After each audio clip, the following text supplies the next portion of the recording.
जीवन एक अथांग समुद्र आहे. जसजसे आत डोकावू तसतसे नवीन कोडे उलगडेल.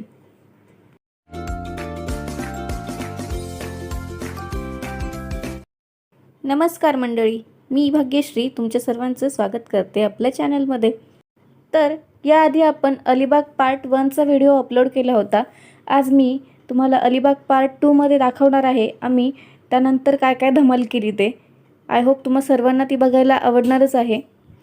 याआधी आपण पाहिलं होतं की आपण अलिबागला कसे पोहोचलो, तिथे गेल्यानंतर हॉटेलच्या रूम कशा होत्या, तिथे धमाल कशी केली, या सर्व गोष्टी आपण अलिबाग पार्ट 1मध्ये बघितल्या होत्या. आता पाहूयात इथून पुढे. तर रात्री जेवण करून आल्यानंतर आम्ही सर्वांनी डान्स वगैरे केलं आणि दुसऱ्या दिवशी पुन्हा आम्ही सकाळी बीचवर गेलो होतो. बीचवर जाताना आम्ही सकाळी एका ठिकाणी नाश्ता केला आणि त्यानंतर दुपारचं जेवणही त्याच ठिकाणी केलं होतं. बीचच्या जवळच एक साई वैष्णवी म्हणून हॉटेल आहे, ते छान होतं. तिथली टेस्ट आम्हा सर्वांना आवडली. तिथे आम्ही वेगवेगळ्या प्रकारच्या डिश ट्राय केल्या, जसं की चिकन थाळी होती, त्यानंतर बांगडा थाळी होती, पापलेट फ्राय होती आणि त्याचबरोबर व्हेज थाळी, असे सगळे वेगवेगळ्या प्रकारच्या थाळी आम्ही तिथे ट्राय केल्या.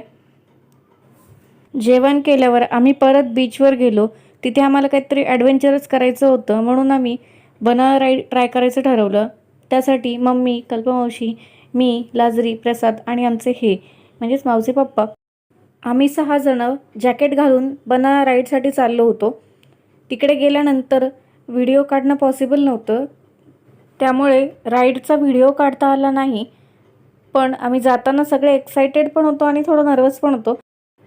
मम्मी, कल्पमावशी, लाजरी आणि आम्ही चौघी पण फर्स्ट टाईम चाललो होतो राईडवर, त्यामुळे सगळ्यांनाच भीती वाटत होती. पण छान वाटलं, छान एक्सपिरियन्स होता, मजा आली खूप. पप्पा आणि काळे काका आमच्यासोबत राईडवर आले नव्हते, ते बीचवरच मनवाला घेऊन बसले होते. त्यानंतर आम्ही रिसॉर्टवर गेलो आणि तिथे गेल्यानंतर पुन्हा एकदा तिथल्या स्विमिंग पूलमध्ये खेळत होतो. स्पेशली मनवा आणि पिऊ खूपच मस्ती करत होत्या. त्या दिवशी कल्पमावशींचा वाढदिवस होता, त्यामुळे आम्ही तिथेच रिसॉर्टमध्ये रात्री डेकोरेशन करून त्यांचा बड्डे सेलिब्रेट केला. पुन्हा धमाल मस्ती केली, डान्स केला आणि खूप खूप एन्जॉय केला. आता आपण बघूयात कल्पमावशींच्या बड्डेची छोटीशी झलक.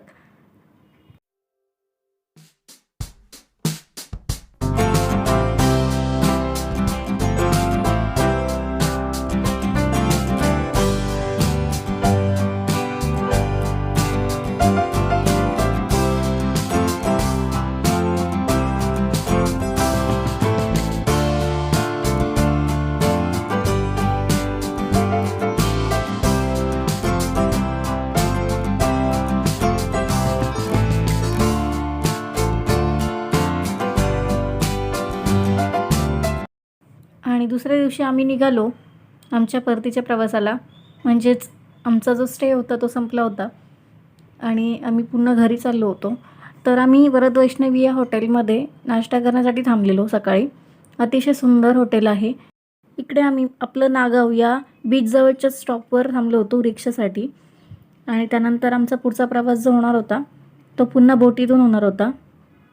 आणि बोटीमध्ये पुन्हा एकदा खूप छान वाटलं. आणि आम्ही ज्या बोटीमध्ये होतो त्यासोबतच फ्लेमिंगो नावाचे जे पक्षी असतात ना, ते पक्षी आपल्या बोटीच्या बरोबरच्या स्पीडने आपल्यासोबत येत असतात आणि ते खूप छान वाटतं. आणि ही होती आमची सगळी अलिबाग पार्ट 2ची धमाल. तुम्हाला आमचा अलिबागचे सगळे व्लॉग्स कसे वाटले हे कमेंट करून नक्की सांगा. आणि तुम्हाला जर आमचे व्हिडिओज आवडत असतील तर व्हिडिओला लाईक, कमेंट, शेअर अँड चॅनलला सबस्क्राईब करायला अजिबात विसरू नका. पुन्हा भेटूया अशाच एका छानशा व्हिडिओमध्ये. तोपर्यंत बाय बाय, टेक केअर.